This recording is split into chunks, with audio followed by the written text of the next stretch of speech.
Nicolas, merci beaucoup de t'être joint à nous pour ce nouveau numéro d'Envolée. Il va être question aujourd'hui des œuvres complètes de Voltaire. Alors, tout d'abord, première question, qu'est-ce que sont exactement des œuvres complètes s'agissant de Voltaire? Quand a-t-on commencé à faire des œuvres complètes?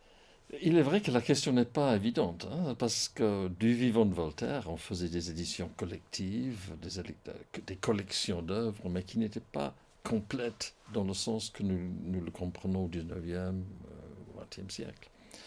Voltaire lui-même a fait des éditions de ses œuvres, notamment avec Cramer, l'édition de 1756 par exemple, l'édition encadrée, mais ce n'est pas tout à fait des œuvres complètes. Il a parfois des œuvres qu'il a préféré laisser tomber. C'est toujours des constructions pour donner une idée de son œuvre. Ce n'est pas tout à fait l'idée que nous avons, nous, de tout mettre, en quelque sorte. Alors, s'il y a une édition des œuvres de Voltaire qui fait référence au XVIIIe siècle, laquelle est-ce? Évidemment, c'est l'édition de Kehl, c'est-à-dire c'est l'édition qui a été faite par, en quelque sorte, les disciples de Voltaire. C'est Beaumarchais qui finance l'édition, c'est Condorcet qui est le maître d'œuvre scientifique. Et c'est l'édition qui est publiée, comme tu le sais mieux que moi, juste après la mort de Voltaire, juste avant la Révolution. C'est un moment très stratégique, n'est-ce pas? Quand tu lis la préface de l'édition de Kehl, c'est très clair. L'équipe des éditeurs de Kehl avait l'intention d'élever un monument à la gloire de Voltaire. Ils le disent très carrément. Ils élèvent un monument qui sera pour expliquer Voltaire. Ils créent le Voltaire de la Révolution en réalité.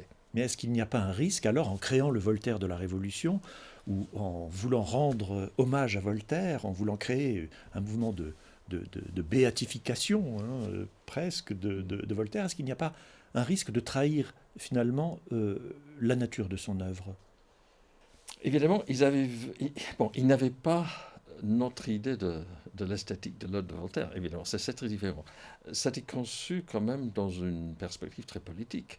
Ils ont créé un Voltaire, un penseur radical, ils ont créé un Voltaire qui a créé le Voltaire de la Révolution. Donc, ils ont pris des décisions qui ont pesé lourdement dans la réception de Voltaire. Heureusement, peut-être. Mais évidemment, ce n'est pas une édition qui correspond aux normes modernes d'une édition critique, même d'une édition complète. Donc, si on a critiqué l'édition de Kehl, en réalité, ce n'est pas critiquer les intentions de ceux qui ont créé ce monument, loin de là. Mais le problème, c'est que c'est presque le problème de leur réussite. Ils ont si bien fait le travail qu'après, personne n'a eu le courage de tout refaire. Parce que ça, c'est l'autre problème des œuvres complètes de Voltaire. Il a tout écrit. Je pense que c'est Besterman qui calcule qu'il a écrit, je n'ai pas vérifié, je pense que Besterman a écrit quelque part qu'il a écrit 15 millions de mots. Et Voltaire ajoute, Besterman ajoute entre parenthèses, je confonds Voltaire et Besterman, c'est fâcheux. Besterman ajoute entre parenthèses 15 millions de mots, c'est 20 fois la Bible. Mais enfin bon, je n'ai pas fait le calcul, mais on pourra le faire un jour. Mais l'idée de refaire les œuvres complètes de Voltaire après qu'elle, c'est infaisable, parce que c'est trop énorme. Alors, pendant le 19e siècle, il y a eu une trentaine d'éditions d'œuvres complètes, jusqu'à Molon. Molon qui a été pour nous deux l'édition de référence au moment de faire nos études. Entre Kehl et Molon, bon, il a des différences, mais il n'a pas des différences profondes. En gros, c'est la même structure. Et si on a repris le modèle de Kehl, c'est parce que personne n'avait l'argent ni le temps de tout refaire, de tout reprendre. Alors, tu as cité Théodore Besterman, justement, lui avait l'argent et il avait l'énergie, il avait la passion de Voltaire. Est-ce que tu peux nous dire l'entreprise dans laquelle il s'est lancé et que tu as toi-même achevé il y a peu? Oui. Alors, Besterman, dans un premier temps, devient passionné pour Voltaire après la guerre. Tout à fait dans un esprit, je pense, de la guerre froide, où il y a un renouveau de certaines valeurs libérales, etc., etc. Après la guerre, Westermann a travaillé pour l'UNESCO. L'UNESCO qui est fondée en 1945, je pense. Et Westermann devient un des tout premiers directeurs de programme de l'UNESCO, avec un problème qui aujourd'hui nous paraît un peu farfelu de faire une bibliographie mondiale. Enfin, c'est un programme très westermannien. Et c'est Westermann qui écrit, vers 1951, la première histoire de l'UNESCO. C'est intéressant. Après ça, il devient complètement fasciné par Voltaire et par l'idée de faire un grand projet voltairien. Et son grand projet, en réalité, qui est le précurseur des œuvres complètes, c'est de faire une édition de la correspondance de Voltaire. Et ça, c'est quand même, on oublie que cette première édition commence à apparaître en 1953. Et c'est une édition très belle. On ne le consulte plus parce que depuis, on connaît l'édition dite définitive, qui est peut-être définitive, mais qui est plus réduite, curieusement. La première édition est une très belle édition. C'est plus de 100 volumes, sur un très beau papier avec beaucoup d'illustrations, entièrement financée par Westermann, enfin, plus ou moins entièrement financée. Ce n'était pas une édition commerciale. Ça commence à sortir en 1953 et le dernier tome paraît en 1964. Donc sur 11 ans, il a édité un corpus de à peu près 22 000 lettres. C'est quelque chose d'étonnant. C'est de loin beaucoup plus important que le corpus qu'avait Molon. Entre-temps, il y a un chercheur français qu'on a un peu oublié, qui est Delattre, qui lui avait fait un grand répertoire de la correspondance, dont Westermann s'est servi, mais malheureusement Delattre est décédé et son travail est repris dans le travail de Westermann. Mais il ne faut pas oublier complètement les travaux de Delattre qui ont contribué à cette très belle édition de Westermann. Donc, dans un sens, cette première édition de la correspondance entre 1953 et 1964 a vraiment on peut dire que ça a révolutionné les études voltairiennes, parce que c'est vraiment une révélation d'un Voltaire qu'on ne soupçonnait pas finalement. Et puis, c'est ça qui a un peu donné l'impulsion de faire après une édition complète de Voltaire, dans un sens pour faire complément à la correspondance. Et c'est comme ça que ça a été compris au début, et qui explique certaines choses dans l'OCV finalement.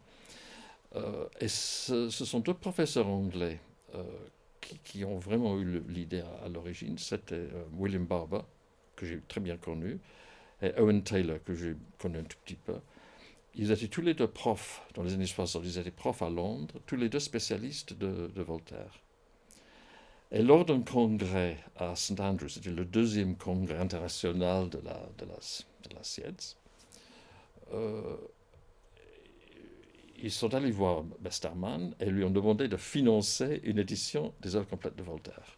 Il a dit oui tout de suite. Mais l'idée au début, c'est beaucoup plus modeste, plus limitée que ce qu'est devenu les OCV. Ils voulaient faire simplement une édition, leur mot était authentic, une édition authentique du texte.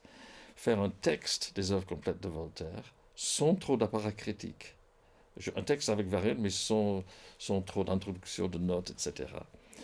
Westermann a dit oui, et il était d'une très très grande efficacité.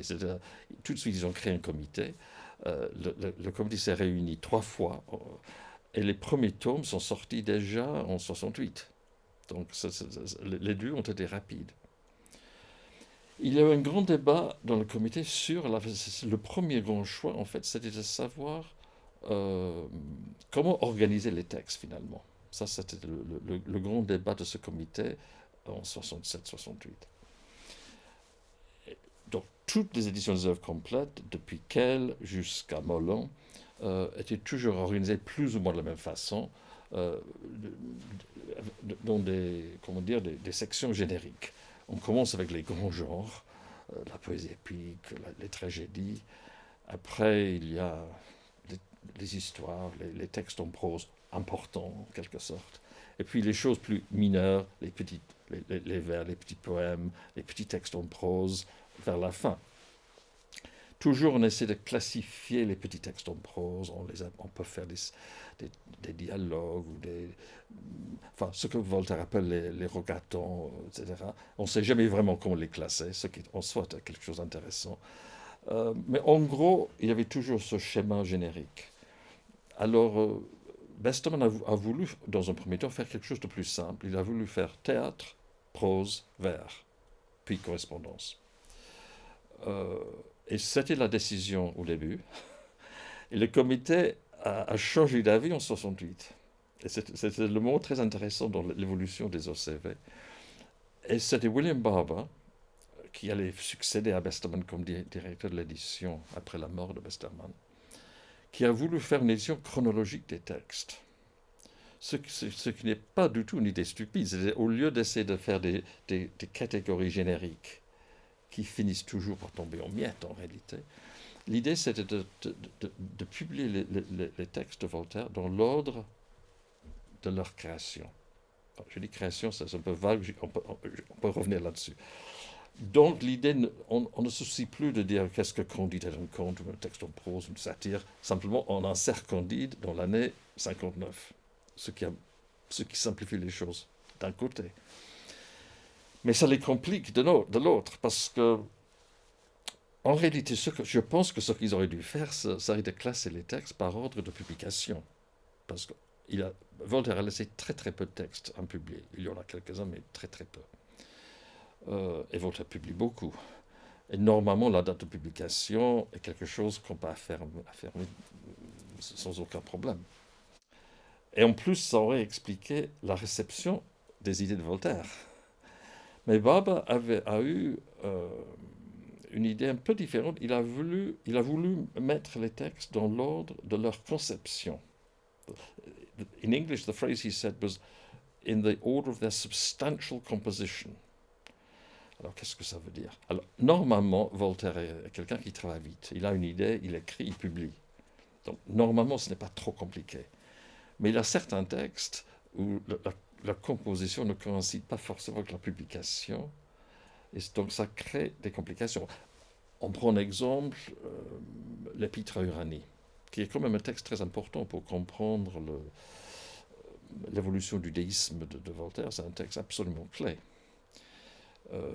On sait que Voltaire l'a écrit probablement en 1722. Il en parle dans une lettre à Thiers, je pense. Donc le texte est, on peut dire, des années 20, peut-être de 22.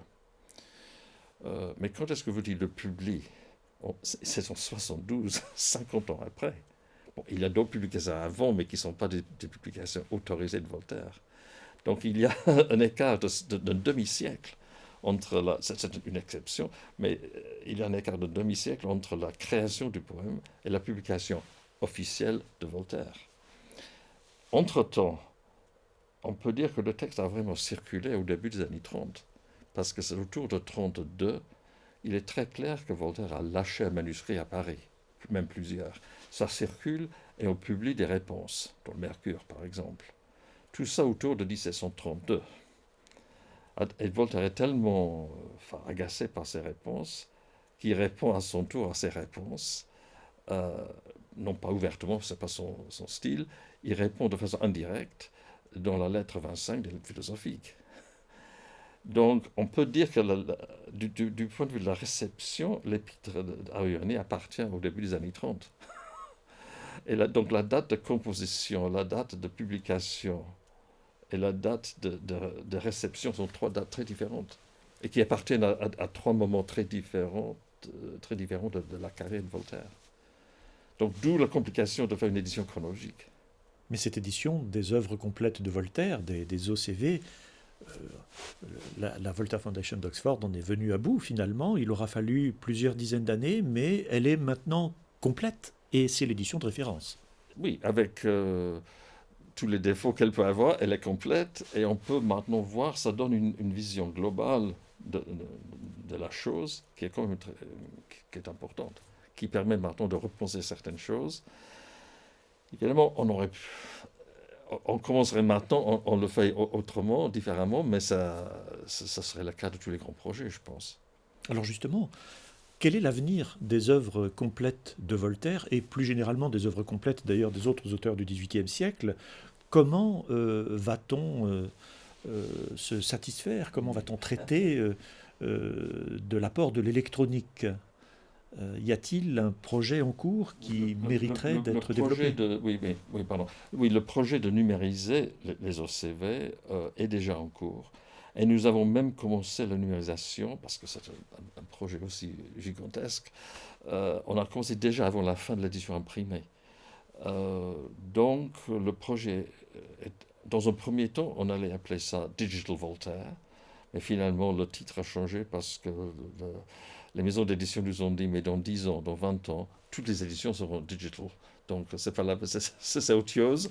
Donc, finalement, je voulais appeler ça Oxford Voltaire, parce qu'il fallait un nom un peu stupide, mais un nom simple. Et les presses d'Oxford, les presses de l'Université d'Oxford, ne permettent pas que je me sers de ce nom. Alors, le compromis est Oxford University Voltaire, mais avec un sigle OV. Donc OCV, c'est l'édition imprimée, OV sera l'édition numérique.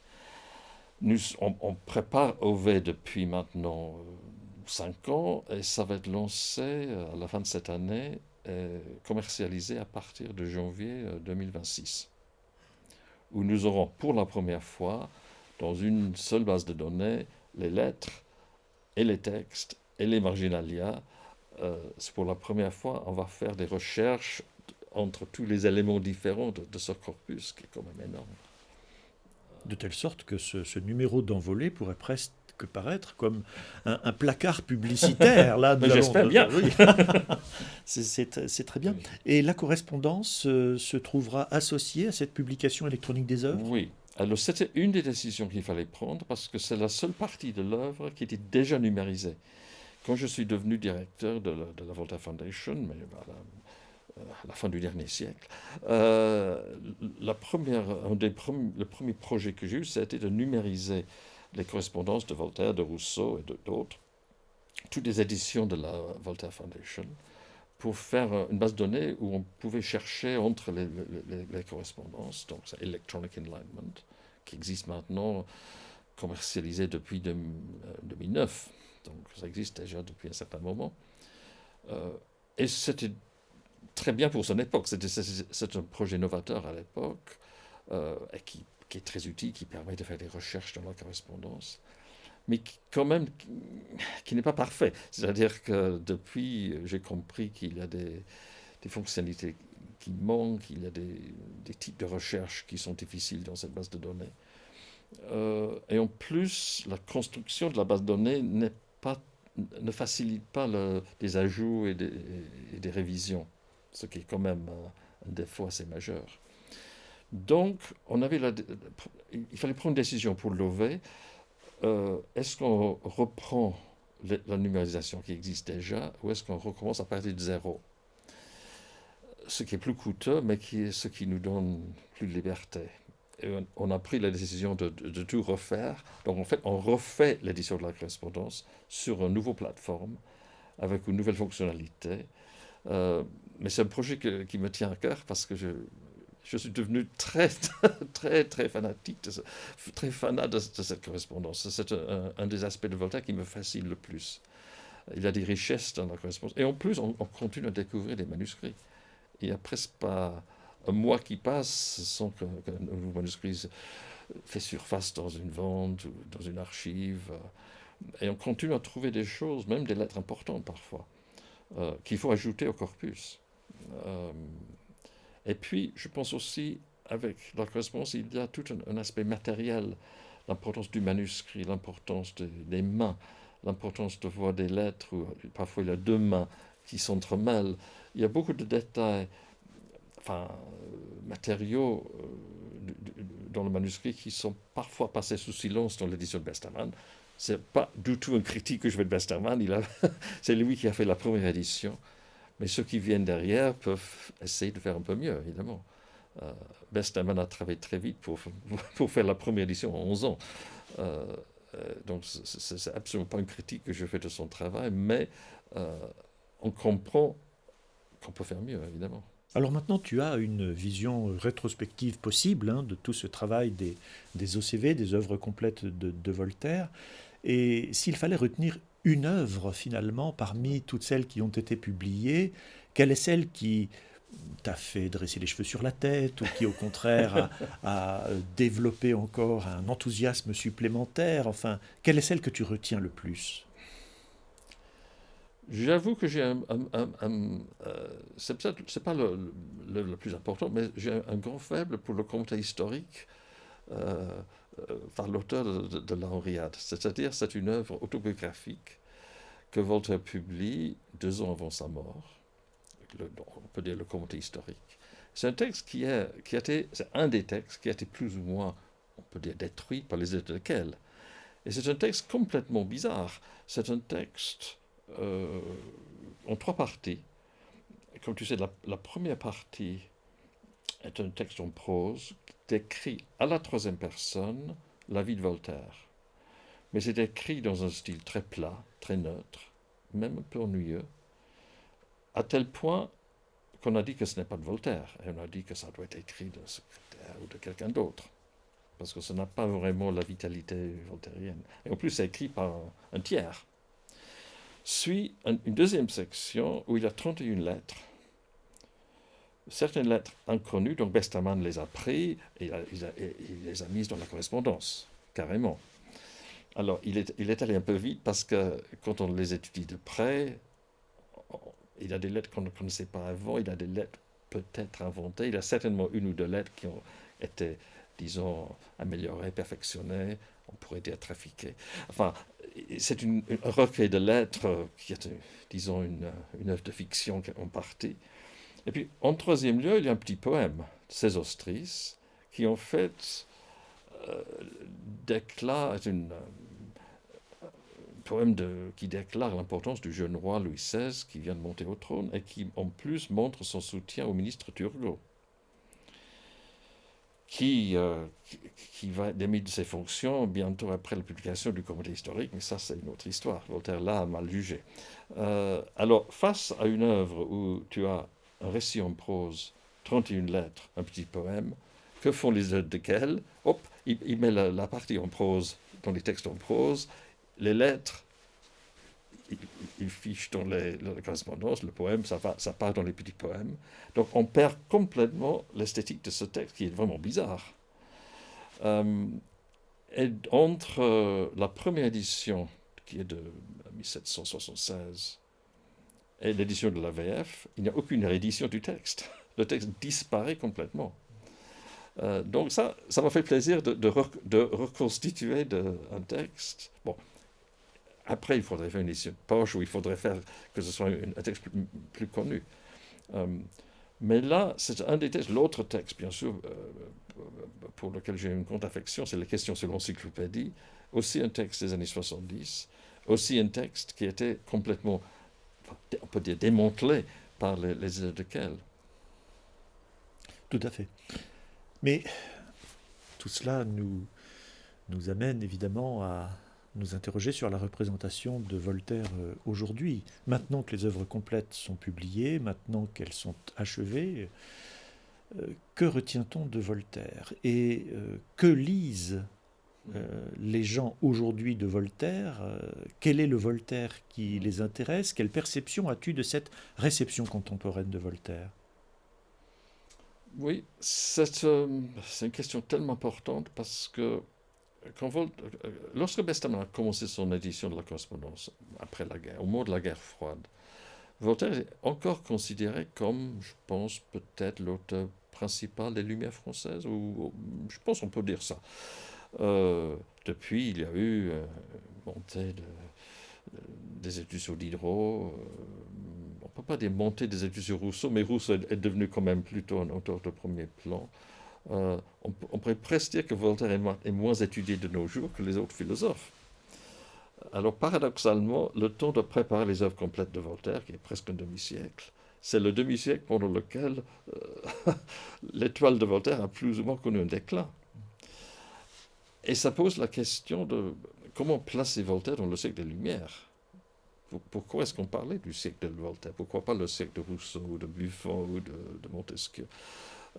Donc ça, c'est une question. Et puis maintenant, bien sûr, dans un monde moderne où toutes les lumières sont mises en cause par certains, quelle est la place des idées sur la tolérance religieuse, etc., de Voltaire face aux accusations d'antisémitisme, de racisme, etc. Ce sont des questions vastes, évidemment. Antoine Lilti fait des cours là-dessus actuellement au Collège de France, et c'est devenu presque au centre de la description de sa chaire, n'est-ce pas, au Collège de France, comment comprendre l'héritage des Lumières. On peut dire, la question est vaste évidemment, mais au moins on peut commencer par se référer au texte. Donc par exemple, les gens qui accusent Voltaire de racisme ou d'appuyer l'esclavagisme, bon, il faut commencer par lire les textes pour voir exactement ce qu'il a écrit. C'est pas pour dire que Voltaire est parfait, ni qu'il est pur dans tous les sens, loin de là, mais il faut au moins savoir exactement ce qu'il a écrit. C'est difficile de soutenir des accusations de racisme cohérentes quand on lit de près les textes, je pense. Et tout ça, c'est un point de vue, mais au moins, il faut commencer avec des travaux scientifiques plus ou moins objectifs comme point de départ. Même chose pour les accusations d'antisémitisme, qui viennent plutôt des États-Unis que de l'Europe, mais chaque fois que je fais une conférence sur Voltaire aux États-Unis, ça peut porter sur l'esthétique ou sur la poésie. La première question porte toujours sur l'antisémitisme de Voltaire.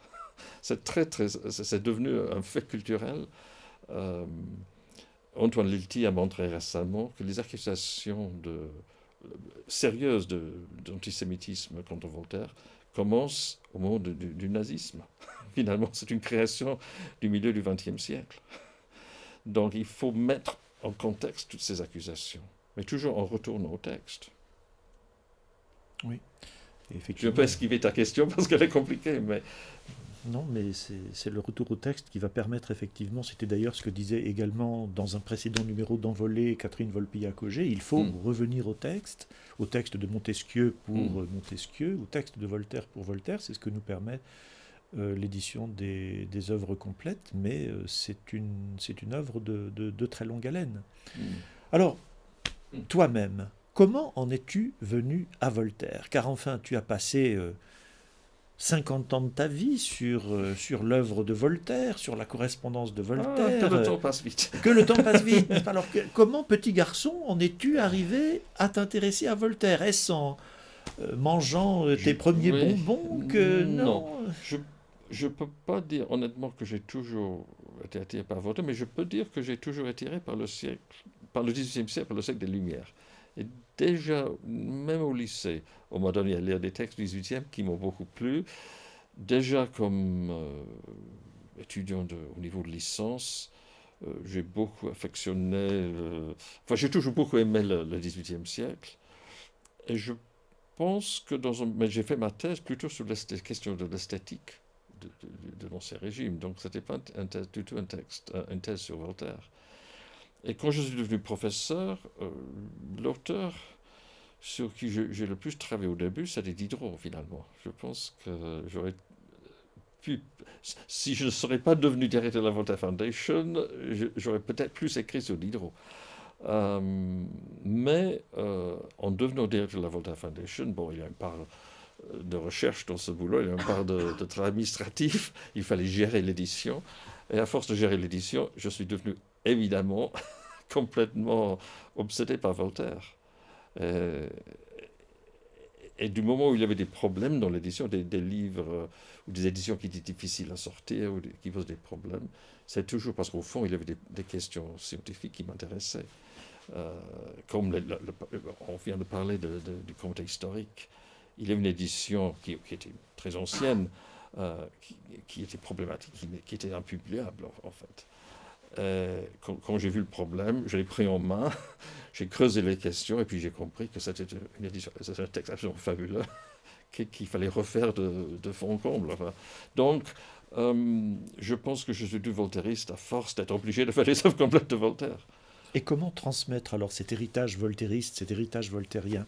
Y a-t-il encore de jeunes chercheurs qui s'intéressent à l'œuvre de Voltaire aujourd'hui? Et si oui, enfin j'imagine que oui bien entendu, mais dans quelle perspective, dans quelle dynamique? Oui, il y en a. Il y a moins de chercheurs dans le 18e en général que quand j'étais jeune chercheur moi-même. Enfin, je pense que c'est peut-être vrai en France comme en Angleterre. Il y a un peu moins de gens qui font des thèses dans le 18e siècle.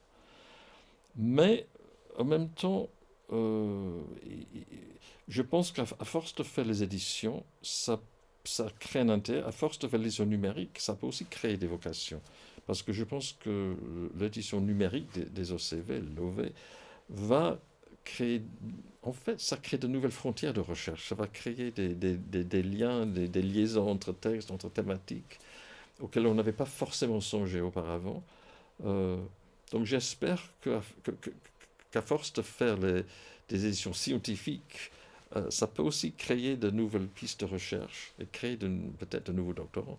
C'est ce que j'espère. Espérons-le, et ce sera sur cet espoir et sur cette dynamique heureuse que nous allons conclure cet entretien. Merci beaucoup, Nicolas, C'est moi qui te d'être venu remercie. jusqu'à C'est un grand Lyon plaisir. pour ce 13e numéro d'Envolée, et donc à très bientôt pour d'autres aventures voltairiennes. J'espère bien. Merci beaucoup.